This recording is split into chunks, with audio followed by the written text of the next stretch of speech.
제가 누굽니까 우리 백낙천 교수님 그 소개를 해드렸잖아요. 근데 이제 물론 이제 이 백낙천 교수님 영상이 토요일날 올라왔어요. 그러니까 우연일 수도 있어요 이거는.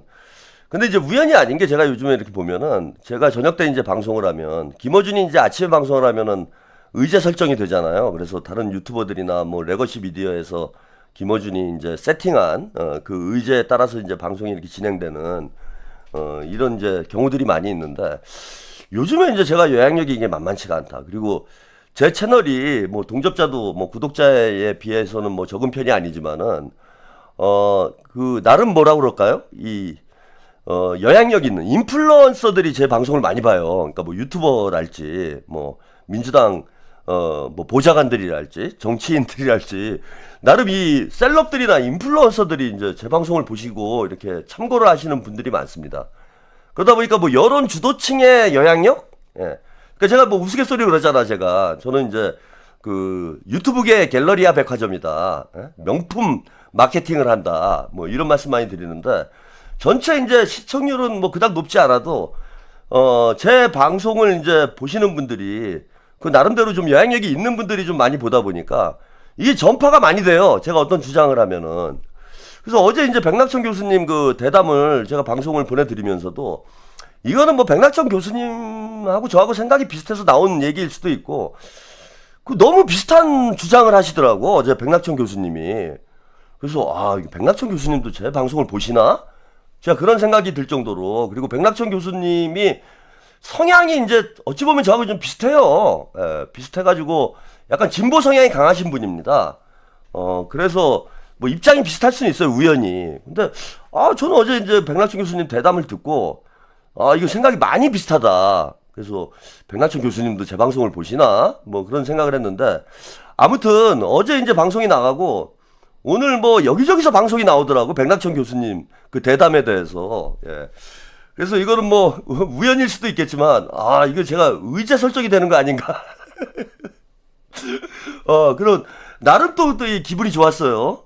그래서 오늘 JTBC에서도 그 백낙천 교수님 대담을 방송을 했는데 그 영상 일단 잠깐 보고 가시죠.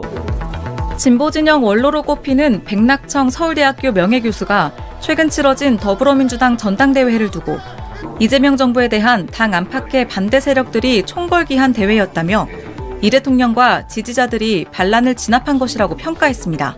이게 촛불 정부를 망치느냐 안 망치느냐가 이게 참 관건이었지. 대통령의 국정을 끌고 가는 힘을 무력화시키려는 대회였다고 봐요. 참 총동원해서 도전을 하는 것을 이재명 대통령과 그 지지자들이 진압을 했다. 정청래 후보를 지지한 세력 중 일부는 이 대통령에게 우호적이지 않았다며 당 안팎의 반촛불 세력이 개인적인 야심을 가진 정 후보를 앞세운 것이라고도 했습니다. 나는 대통령하고 한 몸이다. 끝까지 지켜줄 분은 나뿐이다. 이런 식으로 카모플라지를 한다 그럴까? 하면서 표를 모으는데 어떤 사람들은 그게 위장인 걸 알면서 사실은 반명 그걸 따라온 거고 유시민 작가 같은 사람이 그 위장을 터뜨린 거죠. 백 교수는 호남 유권자들의 집단지성이 이번 전당대회 판세를 결정지은 것이라고 평가하면서 정 후보가 기록한 40%대 득표율을 바탕으로는 당내 비주류 세력이 형성될 가능성은 거의 없을 것이라고 꼬집었습니다.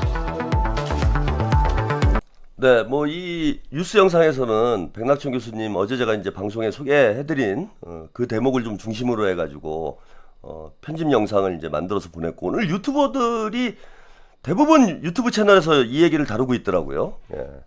이게 이제 스피커 파워죠. 예. 백낙천 교수님은 진짜 대한민국에 이제는 몇 남지 않은 스승이라고 하실 수 있는 예전에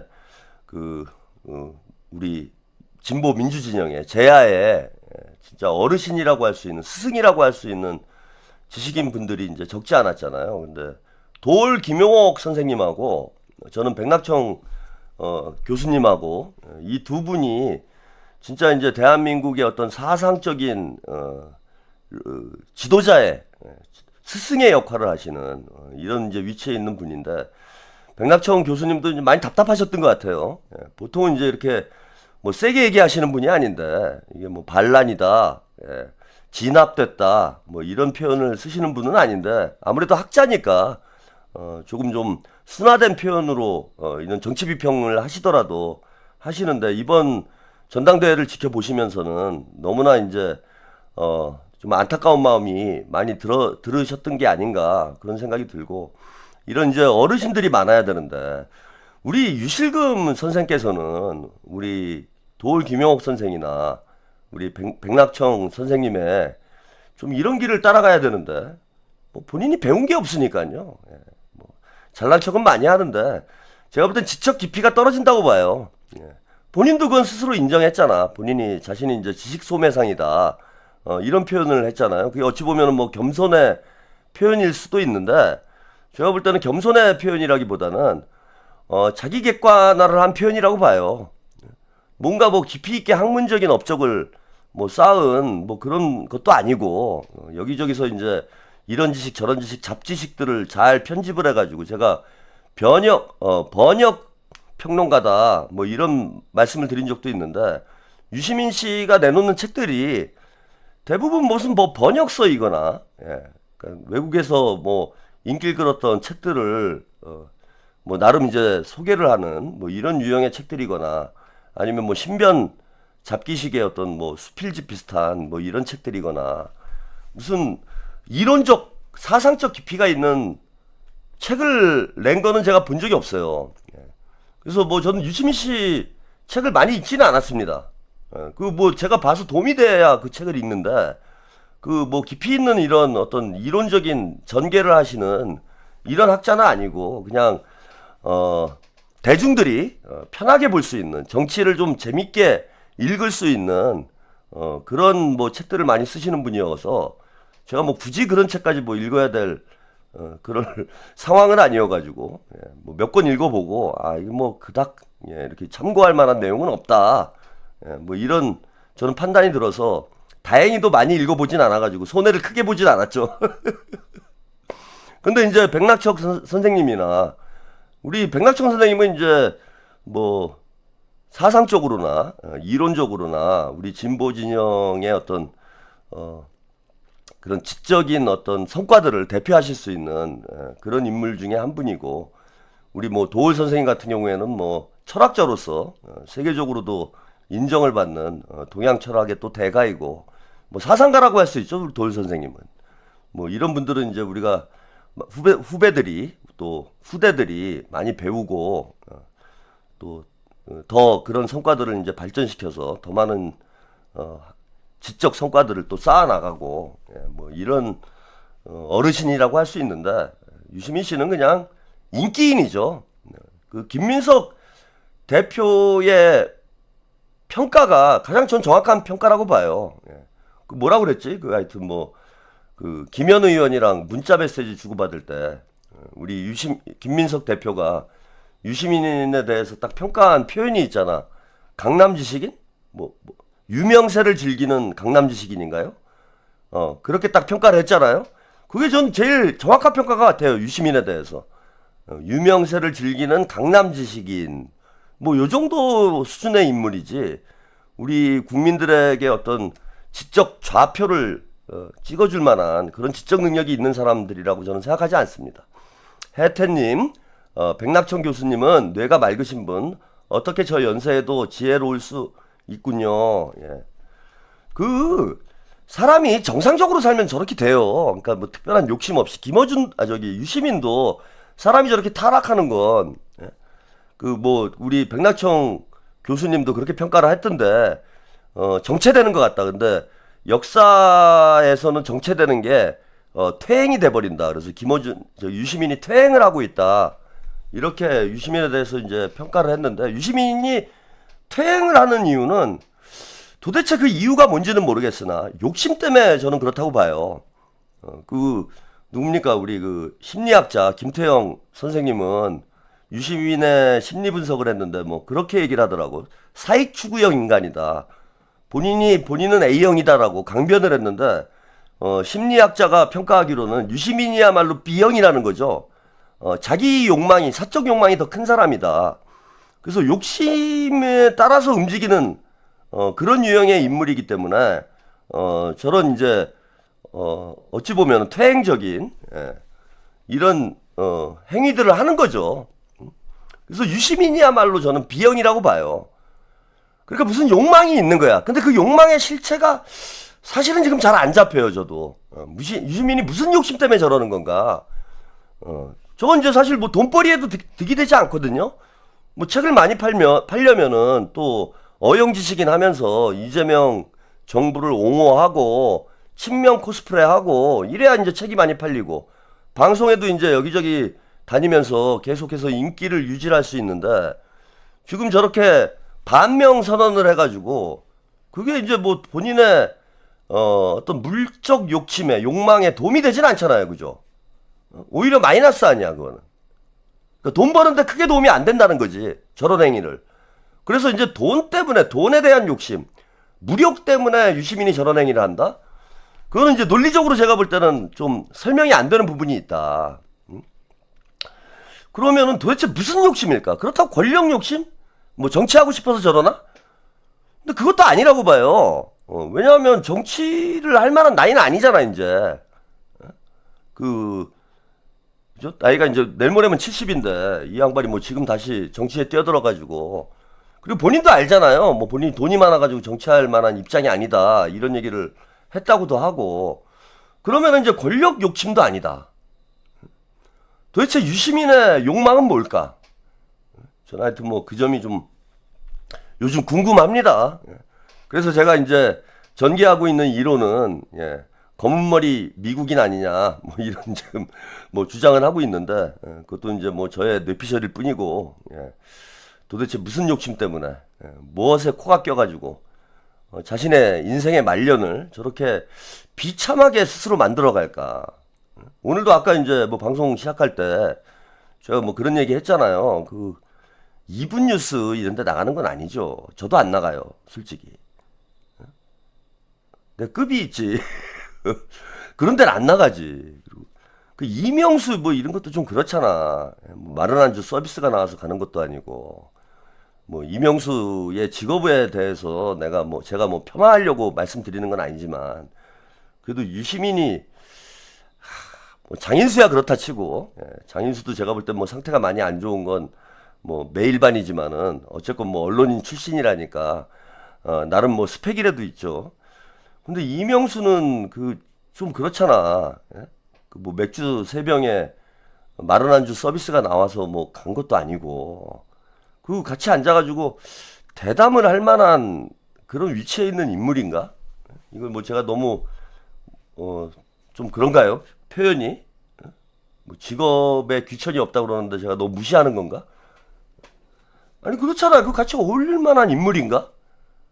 저는 장인수도 그렇고 장인수도 문제를 크게 일으켰잖아요. 뭐 본인이 무슨 뭐 MBC 기자건 무슨 세계일보 기자건 스펙이 좋건 말건 간에 그 가짜뉴스 퍼뜨려가지고 본인이 심각한 문제를 일으킨 뭐 그런 인물이고 이명수는 뭐 사실 뿌리가 근본이 좀 의심스러운 도대체 뭐하다 온 사람인지 알 수가 없는 뭐 그런 인물이고 그런 인물들하고 과연 유시민이 그 같이 앉아가지고 대담을 하고 있는 게 이게 유시민 본인에게 과연 도움이 되는 일일까요? 제가 너무 이거 세상을 좀 계급적으로 보는 건가? 그 2분 짜장인가 거기 나간 것도 여러분 그 좀 비참해지는 거 아니에요? 좀 비참해지는 거 아니야? 근데 왜 저렇게까지 할까라는 전 생각이 드는 거야. 본인이 뭐 아무리 이재명 대통령님을 뭐 이겨먹고 싶어서 그런 건지 본인이 옳다는 거를 증명을 하고 싶어서 그러는 건지 제가 이유는 잘 모르겠는데 뭐 저렇게까지 하면서 본인이 저렇게까지 망가지면서까지 방송을 해야 되는 건가 이해가 안 되는 거죠. 제가 볼 때는 상식적으로. 근데 아무튼 뭐 어떤 욕망에서 기원을 해서 유시민이 저러는 건지는 모르겠으나 참 이상한 말년을 저는 살고 있는 건 맞다고 봐요. 이상한 말년을 스스로 비참한 길로 가고 있고 나락으로 가고 있는 거죠. 이제 앞으로 어디 나올까요? 이게 2분 짜장 나갔는데도 안 됐어. 그 다음에 쌍수 브러더스 나갔는데도 안 돼. 이제 뭘 해도 안 되죠. 뭐 동접자 뭐 5, 6만 나온다고 그게 뭘 의미가 있겠습니까? 아니, 저도 벌써 신경을 안 쓰잖아. 유시민이 나오거나 말거나. 예. 그럼 다음에는 어디 나갈까? 정익녀? 예, 정익녀 나가야 되겠다, 정익녀. 그냥 어디까지 한번 떨어지는지 봅시다. 이제 마지막 남은 관전 포인트는 이건 것 같아요. 유시민이 과연 어디까지 떨어질 것인가? 응? 어느 채널까지 과연 나갈 것인가? 어? 뭐가 있나요, 거기? 어? 뭐, 락맨? 제가 그쪽은 잘 몰라. 아, 그거 있구나. 뭐, 한두 잔이? 어? 그런 거 있잖아. 한두 잔이. 뭐, 나두잼. 뭐, 나두정으로 바꿨죠. 그죠? 그런데 나가야 되겠네, 이제. 나두정. 나두유. 뭐, 이런 거 해야 되겠다, 이제. 그죠? 나중에 현장에서 만나겠네, 우리. 참, 창피하고. 예. 어제, 제가 이제 백낙청 교수님이 제 방송을 보는 거 아니냐. 아니면은, 와, 이렇게까지 생각이 일치할 수 있을까라는 어제 이제 그 대담 제가 소개해드린 시간이 좀 부족해갖고 다 소개는 못 드렸는데, 백낙청 교수님, 이게 언론에도 잘 보도가 안 됐어요. 근데 저는 이게 아주 중요한, 대담 내용이었는데, 여기에 잘 사람들이 관심을 안 갖더라고. 근데 저하고 너무 똑같은 주장을 하셨어요. 백낙청 교수님이. 원팀 안 된다. 갈 사람은 가자. 떠날 사람 떠나자. 아니, 근데 이런 주장을 하고 있는 사람이 아까 김어준이도, 김어준, 유시민, 최민희 등등 해가지고, 제가 볼 때는 지금 오늘도 5,700분 와 계신데, 이 중에 친청이 한 1,000명은 되는 것 같아. 제 생각에. 예? 친청들이, 제 방송을 보는 사람들이 한 1,000명은 되는 것 같아요. 그 중에 오늘 뭐, 유시민 씨는 오늘 뭐, 다른 방송 나갔으니까 내일 제 방송 볼 것 같고, 김어준도 보는 것 같아요. 아니, 김어준이 그 얘기 하잖아. 뭐, 분당을 해라, 막 이런 얘기를 하는 작전 세력이 있다, 그렇게 얘기했잖아요. 그런데, 그 작전 세력이 저잖아. 분당 얘기하는 사람 저밖에 없잖아요, 지금. 그죠? 아니, 분당을 하자고 그러잖아, 저는. 나가라. 나가서 조총당을 만들어라. 이 얘기를 계속하고 있잖아. 근데 지금 유튜버들 중에 분당하라고 얘기하는 채널이 있습니까? 저 말고 없잖아, 그죠? 저밖에 없어요. 그러니까 김어준이 제 방송을 본다는 얘기야. 아, 저는 이렇게 하지 말고, 그리고 이게 제가 뭐 분열을 하자는 게 아니에요, 저는. 각자 갈 길을 가자란 얘기잖아. 그래서 민주당은 오른쪽으로 가고, 청래당은 왼쪽으로 가서 조국당이랑 합당을 하고, 그 다음에 민주당은 오른쪽으로 가서 중도 보수 정당이 돼서 전체 파이를 키우자. 그래서 구조적 다수를 만들자. 라는 게 제 주장이잖아. 응? 그런데, 뭡니까? 그 주장을 하는 사람이 저밖에 없는데, 아니, 김어준이 오늘 딱 그 얘기를 하더라고. 무슨 작전 세력이 분당을 하자고 그런다. 그건 제 얘기잖아. 그래서, 아, 김어준이 또 보고 있구나. 그런 생각이 들었는데, 백낙청 교수님도 비슷한 얘기를 하셨어요. 예. 백낙청 교수님도 비슷한 얘기를 하셨습니다. 그래서 백낙청 교수님, 대담을 또 한 대목만 더 들어보고 가시죠. 이제 그런 걱정들 많이 하지 않습니까? 이렇게까지 막 좀 저질러 싸우고, 네. 나면 나중에 원팀을 회복할 수 있을까? 네. 나는 그 질문이 몇 가지 면에서 잘못됐다고 보는 게, 첫째는 원팀이 아니었어요. 아니어서 이게 벌어진 사태거든. 네. 그걸 원팀을 회복한다는 건 말이 안 되고. 네. 저도 그렇게 생각합니다. 예. 회복할 필요는 없고요. 또 하나는 국가대표 축구팀 같은 게 네. 일사불란한 원팀을 자꾸 생각하는데, 정당이 그래서야 되겠습니까? 네. 정당한 주류도 있고 비주류도 있고. 다만 비주류가 자기는 비주류가 아니고 주류라고 우기면서 네. 주류를 축출하려고 하는 게, 그거는 잘못된 거죠. 네. 사태가 수습되면은 어떤 식으로든 이 대통령이나 김인석 대표가 그러고 있다고 봅니다만은 봉합을 하고 통합을 하고 하려는 노력을 할 거예요. 네. 그런데 완전한 원팀이 안 되고 네. 분명히 노선과 정책을 달리하는 비주류가 네. 있다면 그건 좋은 거 아니겠어요? 네. 아까 이제 유시민 작가가 오히려 차라리 기여한 바가 있다고 그러셨는데, 네. 유시민 씨처럼 대통령이 이거 잘못하고 있으니까 우리 이렇게 해야 된다 하는 그런 참 정책 노선을 가지고 비주류 역할을 하는 네. 그런 세력이 있는 거는 좋은 거죠, 당으로서. 예. 근데 이제 하나 제가 토를 달려면 유시민 씨가 그래도 망하라고 이야기하면서 그렇게 비판하면 안 되죠. 안 되죠. 아니, 그리고 팩트가 틀리잖아요. 그렇죠. 네. 틀린 팩트를 만들어. 그리고 나는 그것도 촛불혁명이라는 그 표준을 가지고 보면요. 네. 우리 유시민 작가가 그동안에 참 사회에 이로운 네. 네. 시사평론을 많이 했어요. 예, 예. 그리고 날카로운 네. 분석도 하고. 근데 나는 늘 내 눈에 띄는 거는 이 사람이 촛불혁명 얘기는 일도 안 하는구나. 그리고 분단체제의 변혁을 전제로 광범위한 중도 세력이 모이자는 네. 그 얘기인데 변혁적 중도주의 얘기 나오면은 나는 뭐 변혁적 중도주의가 뭔지는 모르겠고 예. 네. 유능한 중도가 아니겠냐. 네. 이렇게 말하는데 내 입장에서 볼 때는 분단체제는 빼고 네. 촛불혁명 빼고 네. 네. 시사 논평을 네. 너무 오래 하다 보면은 반드시 바닥이 드러나게 돼 있다는데. 그러면은 결국은 서구 본인이 공부했던 서구 사상만 남는 것 같은데요. 그 근대주의죠. 네. 근대주의고 자유주의죠. 네. 기본적으로 저는 자유주의적인 평론가라고 보는데 네. 네. 우리 사회의 어느 시점에서 자유주의에 투철한 네. 시사평론가가 필요했다고 봐요. 네. 네. 근데 이게 이제 우리 사회의 격변이나 급격한 변화는 못 따라간 거죠. 그리고 또 하나는 이건 내가 유시민 씨를 염두에 두고 했던 말은 아닌데 2021년 말, 그러니까 2022년 신년 칼럼 거기서 그런 얘기를 한 적이 있어요. 왜 똑똑한 사람들이 자꾸 이상해지나. 그때는 유시민 씨는 아주 이상해지기 전이고 이미 이상한 사람들이 내 주위에도 많이 생기고 네. 그래서 했는데 혁명의 과정에서는요. 혁명을 못 따라가는 사람들은 그냥 정치에 있는 게 아니라 퇴행을 하게 돼 있어요. 반대로 네. 가는군요. 네. 발끝속에서 그냥 네. 그나마 유시민이 낫다 그러시니까 네. 네. 내가 뭐 그런 걸 분명히 내세우고 비주류를 하겠다는 세력이 상당히 있으면 좋겠다. 네. 네. 그런 뜻으로 한 말이고 네. 유시민 씨의 최근 논의는 본인으로서도 상당히 그 수준이 떨어졌다고 봐요. 옛날에 네. 비해서. 네.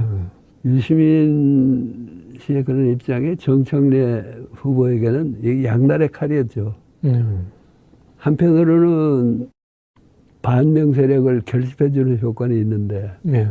자기가 친명이라고 내세우고 장사를 하려고 그러는데 산통을 깬 거 아니에요, 자꾸. 네. 네.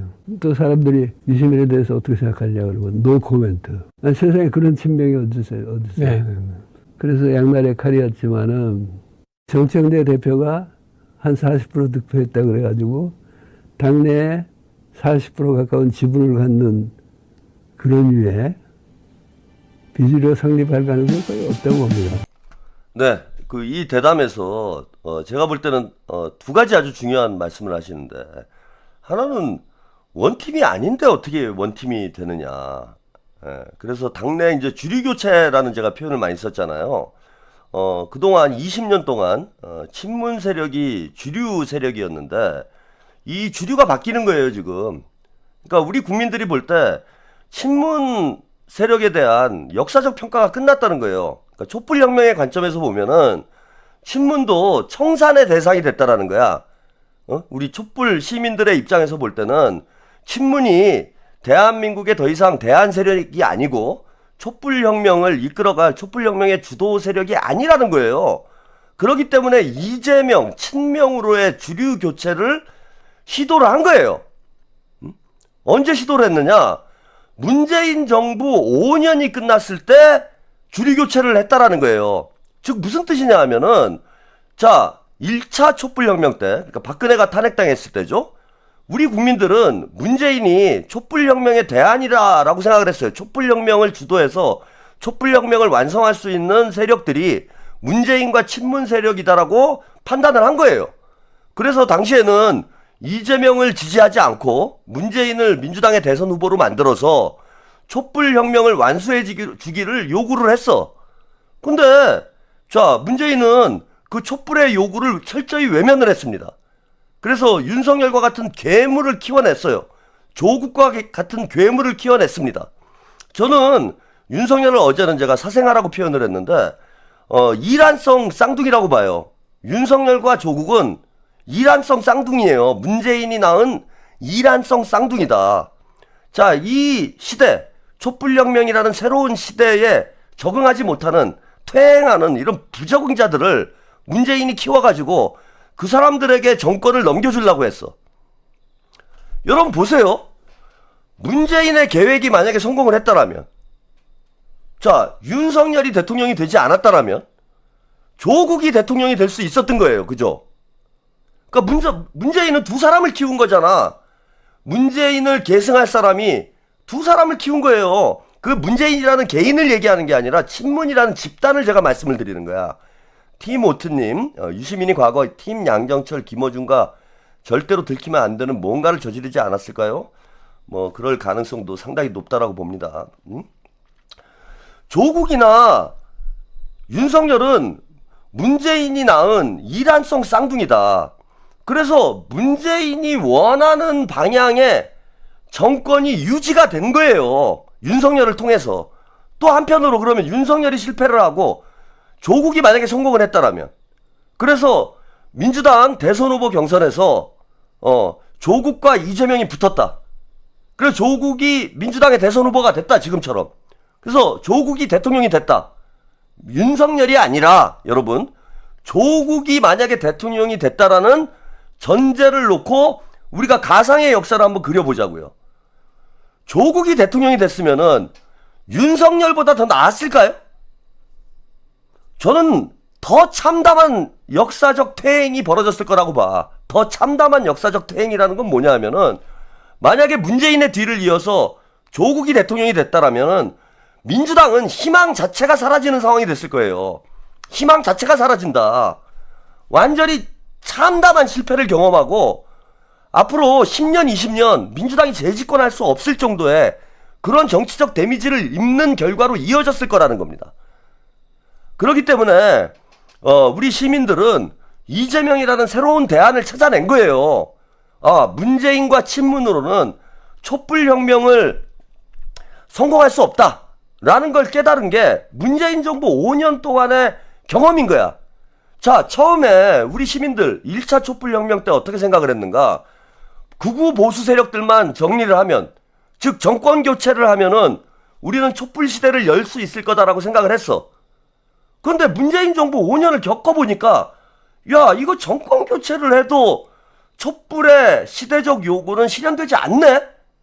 자, 그래서 뭘 깨달은 거냐 하면은 1차 촛불혁명을 통해서 우리가 정권 교체를 이뤄냈지만 그것만으로는 촛불혁명을 성공할 수 없기 때문에, 자, 민주당의 주류 교체, 당권 교체까지 해야 된다라는 걸 깨달은 거예요.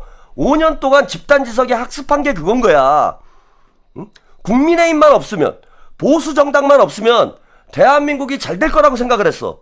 근데 그게 아니라 적폐는 보수 세력에게만, 보수에만 적폐가 있는 게 아니라 민주당 내부에도 적폐가 있다라는 걸 우리 국민들이 깨달은 거예요. 민주당 당원들이 깨달은 거야. 그래서 이재명으로 친문이 아닌 뭐 이낙연이나 조국이나, 뭐 조국은 뭐 대선에 출마할 상황도 아니었지만 친문 세력이 아닌 이재명을 대선 후보로 선출하는 게, 저는 바로 그 시점이 2차 촛불혁명의 발화점이었다고 봐요. 2차 촛불혁명의 발화점이다. 그러면서 우리 국민들이 총결집해서 정권 교체를 이뤄내려고 했는데, 진짜 정권 교체죠. 혜태님, 조국보다 윤석열이 오히려 낫지. 조국현이었으면 나라 큰일 났다. 더 큰일 날 수도 있었어요. 그걸 친문들이 막은 거예요, 여러분.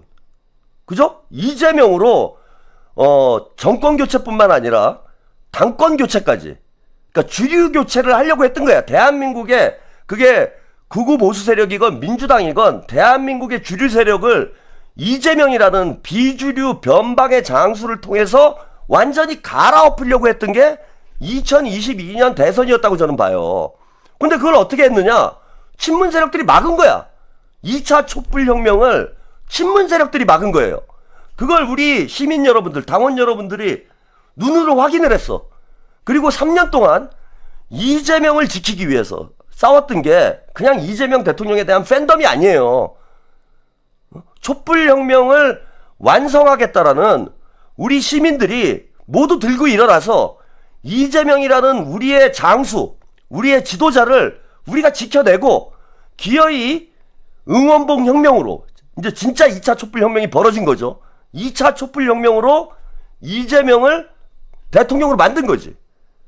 그런데 또 친문들이 2차 쿠데타를 한 거 아니에요. 그러니까 이재명 대통령을 우리 국민들이 선출한 거는 단지 정권 교체를 위해서만 선출한 게 아니고 정권 교체와 더불어서 민주당의 주류 교체까지, 즉 적폐 세력을 양대 적폐 세력을 모두 교체해달라는 그런 정치적 열망 때문에 이재명을 선택을 했는데 그걸 쿠데타를 일으켜서 스피커 쿠데타 아니야. 그죠? 예전에 수박 쿠데타하고는 좀 다르게 김어준하고 최욱하고 친문 기득권 유튜버들이 쿠데타를 일으켜가지고 정청래를 당대표로 만들어서 촛불혁명을 막으려고 했다라는 게 그게 백낙청 교수님의 저는 분석이다라고 봐요. 평가다라고. 그래서 촛불혁명에 대한 반란을 진압한 것이다 라고 정의를 한 부분이 그거다. 자, 그래서 이건 원팀이 되는 게 아니에요, 여러분. 원팀이 되는 게 아니고 주류 세력이 교체된 거예요. 우리가 국민의힘하고 원팀, 이제 정권 잡았으니까 국민의힘하고 원팀이 돼야 된다 이렇게 얘기 안 하잖아. 응? 국민의힘은 청산 대상이 돼야 되는 거야. 그와 마찬가지로 친문 기득권 세력도 이제는 청산 대상이 된 거예요. 적폐가 된 거야, 적폐가. 그럼 청산을 해야지. 비주류로 본인들이 남아서 민주당에서 소수 의견으로 존재하는 거에 대해서까지는 반대하지 않습니다. 뭐 그럴 수 있어요. 본인들이 뭐 자기들 목소리를 낼 수 있지. 그런데 중요한 건 주류가 되려고 하는 게 문제다라는 거야. 우리 백낙천 교수님이 지적을 한 건 주류가 되려고 하는 게 문제다. 그러니까 그게 쿠데타가 돼버린 거 아니에요. 왜 지금 국민들이 원하지 않는데 지들이 주류를 하려고 그래. 그리고 그런 결과가 이번에 확인이 됐잖아요. 이제 확인이 된 거 아니야. 근데 여론조사 가지고 장난질을 쳐서 신천지가 개입을 해서 호남에서 나온, 저는 호남에서 김민석 후보하고 송영길 후보가 받은 득표율도 실제 우리 당십이라고 보지 않아요. 왜? 호남에는 신천지가 없었겠어? 신천지를 포함해서도 25%의 격차가 난 거야, 지금. 실제 저는 우리 민주당 당원의 70% 이상이 진짜 뭐 이런 오염된 당원들, 유령 당원들, 여론조사, 오염된 여론조사, 이런 걸 싹 걷어내고 진짜 순수하게 민주당의 코어의 선택만 우리가 들여다볼 수 있었다라면은 이번 당대표 선거의 결과는 7대3이 나왔을 거예요. 근데 여기에 여러 가지 오염된 변수들이 개입을 한 거잖아. 그러니까 쿠데타를 한 거잖아요, 이거는. 정상적인 방법으로 경쟁을 해가지고 당의 당권을 놓고 선의의 경쟁을 한 게 아니고 온갖 협잡과 조작과 여론 몰이와 지들이 동원할 수 있는 건 다 동원한 거예요, 이번에. 이번에 침털 유튜버들이 한 짓을 보세요. 지난 2달 동안. 지난 2달이 뭡니까? 지난 1년 동안 김민석을 악마화하고 이재명 대통령을 저주하고 국정 운영에 발목을 잡고 이게 쿠데타인 거예요, 이게. 당원들이 현명하게 판단을 할 수 있도록 선의의 경쟁을 한 게 아니잖아.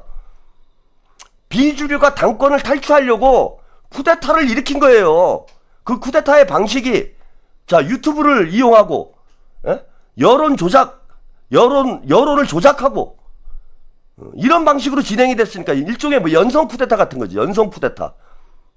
그러니까 우리 국민들이 못 느끼는 것 뿐이지 실제로는 저는 쿠데타가 진행된 것. 그래서 백낙청 교수님이 얘기를 했듯이 반란입니다, 이건. 촛불혁명에 대한 반란이에요. 2차례의 촛불혁명을 통해서 우리 국민들은 이재명이 대안이다라는 걸 깨달은 거고, 그래서 이재명으로 대한민국을 새롭게 갈아엎겠다라는 이러한 결론에 도달을 했는데, 그러니까 이재명은, 저는 제가 그런 표현 쓰잖아요. 이재명은 일개인으로서 제가 팬으로서 좋아하는 게 아니고 시대정신의 체현자다. 그 헤겔이 그런 얘기를 했죠. 나폴레옹이 시대정신의 체현자다라는 표현을 썼어요. 그 나폴레옹 개인을 우상화하는 게 아니라 프랑스 대혁명이라는 시대 정신을 나폴레옹이 대표하고 있기 때문에 나폴레옹은 유럽에서 영웅이 됐던 거예요. 나폴레옹이 유럽을 제패한 이유를 뭐 대단한 지략이 뛰어나가지고 군사 전략적으로 아주 뭐 탁월한 사람이어서 유럽을 제패한 것으로 생각하시는 분들이 많은데, 나폴레옹이 전쟁에서 이길 수 있었던 원인은 뭐냐? 프랑스 대혁명의 정신을 다른 유럽에 있는 다른 봉건 국가에서 신음하고 있었던 민중들이 지지를 했기 때문에, 민중의 힘으로 유럽 전쟁에서 승리를 한 거야. 바로 그 시대 정신의 체현자, 프랑스 공화주의의 체현자가 나폴레옹이었기 때문에, 그 나폴레옹이라는 인물을 비록 국적이 달라도 민중들이 지지했기 때문에 나폴레옹이 전쟁에 승리할 수 있었던 겁니다. 근데 나폴레옹이 황제가 됐을 때 어떻게 됐어요? 나폴레옹이 황제가 되자마자 유럽에 있는 민중들은 나폴레옹 버렸어요. 그 뒤로는 나폴레옹이 전쟁에 못 이기잖아. 응? 나폴레옹이 천재적인 전략가다라고 평가를 받지만은, 민중들의 버림을 받았을 때, 유럽 민중들이 스스로 황제가 되는 그 혁명의 단물을 스스로 독점하려고 하던 그 순간, 민중들은 나폴레옹을 버렸고, 민중들의 버림을 받은 나폴레옹은, 그죠? 연전연패를 하게 되는, 그래서 결국은 뭐 세인트 헬레나 섬인가요? 글로 유배를 가게 되는 그런 처량한 신세가 되는 거지. 이재명 대통령도 마찬가지예요. 저는 뭐 이재명 대통령이 나폴레옹처럼 뭐 황제가 될 그럴 사람도 아닐 뿐더러, 응? 이재명 대통령은 촛불혁명의 정신, 촛불혁명이라는 시대 정신, 국민주권주의라는 시대 정신의 체현자인 거야. 그래서 국민들이 절대적으로 이재명을 지지하는 거예요. 유시민은 이걸 모르는 거야. 왜? 시대 정신을 모르기 때문에 유시민은 왜 이렇게 다 이재명 말 한마디에 국민들이 개돼지처럼, 자기가 볼 땐 그렇죠. 야, 저 무식한 국민들이 그냥 친명이라니까, 대통령이 낙점하면은 당대표도 뽑아주고, 대통령이 낙점하면은 도지사도 만들어주고, 이게 자기는 이해가 안 되지. 우리 국민들이 다 바보인 줄 아는 거예요, 유시민은. 근데 그런 게 아니에요. 이재명이라는 머슴을 통해서, 이재명이라는 수단을 통해서 국민주권이라는 시대 정신의 완성을 우리 국민들이 해나가고 있는 과정인 거야, 이게. 그래서 니들이 안 되는 거야. 뭐 김어준을 동원하고 유시민을 동원하고 뭐 누구를 동원해도 안 먹히는 이유가 여기 있는 거예요. 그걸 깨달아야지. 그래서 제가 돈키호테라고 표현을 하는 겁니다. 유시민은 돈키호테다. 시대에 역행하는 거잖아요. 뭐 우리 백낙천 교수님도 그 퇴행하고 있다, 유시민이, 이런 평가를 했는데, 시대 정신에 역행하기 때문에 퇴물 취급을 당하는 거야. 그리고 백낙천 교수님은 유시민보다도 훨씬 더 연세가 많으신 분이지만 왜 지금 국민들의 지지와 존경을 받겠어요? 단지 이재명 대통령을 두둔해줘서, 이재명의 편이어서? 저는 그런 거 아니라고 봅니다. 그래서 이 점이, 저는 그 백낙천 교수님과 제가 가지고 있는 생각에 어떤 유사성을 발견을 했어요. 아, 비슷한 생각 가지고 계시는구나. 백낙천 교수님도 가끔 보시는구나. 예, 농담이에요. 제가 이런 농담하면 또 잘난 척한다고 또 채팅창에다가 뭐라고 하지. 그 다음에 또 한 가지 말씀드리고 싶은 거는, 이거 뭐 12시가 다 됐네. 조국 땅 얘기 거기까지 해도 되겠네요. 여기까지만 얘기하고, 백낙천 교수님이 말씀하신 것 중에 유시민이 분단체제와 촛불혁명과 분단체제에 대해서는 언급하지 않는다. 그렇기 때문에 정확한 평론을 할 수 없다. 이런 얘기를 했는데, 이 유시민의 지적 깊이를 평가한 거라고 봐요, 저는. 즉 무슨 얘기냐면, 유시민은 구조적인 이 한국 사회의 문제점에 대해서는 본인이 뭐 그걸 파악할 능력이 없는 것인지, 아니면 애써 외면하는 건지는 모르겠는데, 한국 사회의 구조적 문제와 관련해서는 비평을 하지 않아요. 그리고 지엽적이고 표피적인 이런 평론만을 합니다. 보면은 매우 공학적인, 제가 볼 때는 평론을 해요. 그래서 제가 유시민은 깊이가 없다라고 말씀을 드리는 거야. 대한민국의 안고 있는 구조적 문제들을 외면하면서 현상만 가지고 예? 현란한 혀를 놀리는 게 과연 그게 지식인이라고 할 수 있을까요? 이정일님 감사드리고요. 노랑이님도 감사드립니다. 그러니까 수박 겉핥기식의 평론을 하면서 그냥 인기나 끌고 있는 거지. 진짜로 한국 사회가 안고 있는 이런 구조적 문제들을 어떻게 해결할 것인지, 어떻게 극복을 해나갈 것인지, 지식인으로서의 어떤 진정성 있는 제가 볼 땐 노력을 하지 않아요, 전혀. 그냥 새치의 혀로 말장난하는 사람이야. 그거는 지식인이라고 할 수가 없어요. 저는 그래서 유시민을 지식인으로 보지 않습니다. 그냥 방송인이고 연예인인 거죠. 그리고 유시민의 시각에서는 대한민국은 태평성대예요. 왜? 그런 구조적 문제를 애써 외면하기 때문에 근본적인 결함이 없는 상태가 되는 거지, 대한민국은. 그러니까 태평성된 거죠. 그러니까 그런 말이 나오는 거예요. 윤석열이 대통령이 돼도 안 죽는, 나라 안 망한다. 이런 얘기가 나올 수 있는 배경이 뭐냐. 자, 촛불혁명이라는, 분단체제라는 대한민국의 뿌리 깊은 구조적 문제에 대해서 유시민은 언급하지 않기 때문에, 언급하지 않는 게 아니라 관심 자체가 없어요. 그러니까 대한민국에 큰 문제가 없는 거지. 그냥 이대로 흘러가면 되는 거죠. 국민의힘도 한번 했다가 민주당도 한번 했다가 이렇게 서로 주거니 받거니 하면서 그냥 이 체제가 영구적으로 가기를 바라는 거죠. 이 체제의 붕괴를 원하지 않는다라는 거예요. 제가 볼 땐 유시민은. 왜? 자기는 사는데 아무런 불편이 없잖아. 윤석열이 대통령이 됐다고 해서, 보수 세력이 집권했다고 해서 유시민이 사는데 뭐 어려움이 있습니까? 이정일님 오늘 논평 역대급이네요. 최고. 매일 역대급인데. 아이고 뭐 매일 하는 얘기인데 뭘 또 새삼스럽게 뭐 역대급이라고 하십니까 이거. 한 얘기 또 하고 한 얘기 또 하고 매일 하고 있는데. 윈디님 조블쇼에서 신경안정제 대우받으면서 우쭐함이 많이 커짐, 국민을 자기 아래로 생각함. 예, 그렇죠. 아니 그렇잖아요. 보수 세력이 집권을 했다고 그래서, 윤석열이 집권을 했다고 그래서 유시민이 힘들었어요? 오히려 더 좋지 않았나? 더 좋잖아. 그죠? 책 많이 팔리고 방송 많이 나오고 인기 끌고 더 좋은 거 아니에요? 근데 오히려 이재명 대통령이 민주정부가 들었으니까 더 불편하잖아. 유시민은 뭐 할 것도 없고 책도 안 팔리고 방송에서도 안 불러주고 더 힘든 거잖아. 그러니까 유시민 입장에서 보면은 뭐 정권을 뺏겨도 뭐 큰 문제 없는 거예요. 그죠? 왜? 그런 구조적 고통, 우리 국민들이 겪고 있는 구조적 문제를 개선하려는 의지 자체가 없기 때문에 뭐 그냥 니네 한 번 하고 우리 한 번 하고 뭐 정권을 뺏기도 하고 주기도 하고 인생은 돌고 도는 거야. 그냥 힘들면 힘든 대로 살고 뭐 좋으면 좋은 대로 살고. 그래서 아무런 도움이 안 되는 겁니다. 저는 유시민을 신경안정제라고 뭐 많이들 평가를 하시는데, 신경안정제는 다른 말로 하면 마약이잖아요. 마약. 유시민의 역할이, 그건 어찌 보면 정확한 표현이라고 봐요. 유시민의 대한민국에서의 역할은 신경안정제다.